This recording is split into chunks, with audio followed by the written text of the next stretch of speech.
ከትግራይ መከላከያ ሰራዊት መምሪያ የሰጠ መግለጫ ቅጥረኛው የብልጽግና ሰራዊት ከመሐመድ ሐምዳን ዳጋሎ አርኤስኤፍ ሰራዊት ጋር ከተለያዩ ሀገሪቱ ክፍሎች በአስገዳጅ የሰበሰባቸውን ታጣቂዎች ይዞ ሐምሌ 25 2018 ዓ.ም በምዕራብ ትግራይ ሸረሪና አቅጣጫ የጀመረው መጠነ ሰፊ የማጥቃት ዘመቻ ከትግራይ መንግስት መግለጫ መስጠቱ ይታወቃል። በአካባቢው በነበረው ሰራዊታችን ላይ በቅጥረኛው የብልጽግና ሰራዊት የተከፈተበትን ጥቃት በአንጸባራቂ ጀግንነትና በጽናት በመመከት በቅጥረኛ ሰራዊቱ ላይ ከባድ ኪሳራ በማድረስ በሺዎች የሚቆጠሩ ሙትና ቁስለኛ በማድረግ ከሁመራ እስከ ጎንደር ባለው መስመር የሚገኙ የጤና ተቋማት በቁስለኞች የተጠለቀለቁበት ሁኔታ የተፈጠረ ሲሆን አሁን በዚህ አካባቢ የሚገኘው ሰራዊታችን የተለመደውን አንጸባራቂ ድልና ጀግንነት በመፈጸም ለቀጣይ ተልእኮና ለበለጠ ድል ከነሙሉ ቁመናው ዝግጁ ሆኖ ይገኛል።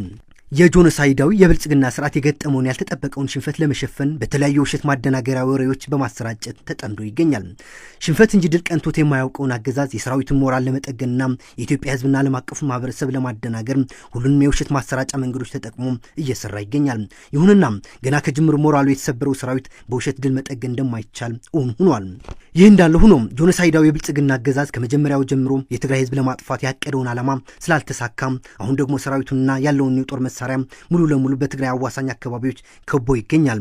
ስለሆነም እንደገና ጦርነት ለመክፈት ሙሉ ለሙሉ ዝግጅት ላይ እንዳለ መሬት ላይ ያለ ሀቆች ደንበኛ ምስክሮች ናቸው።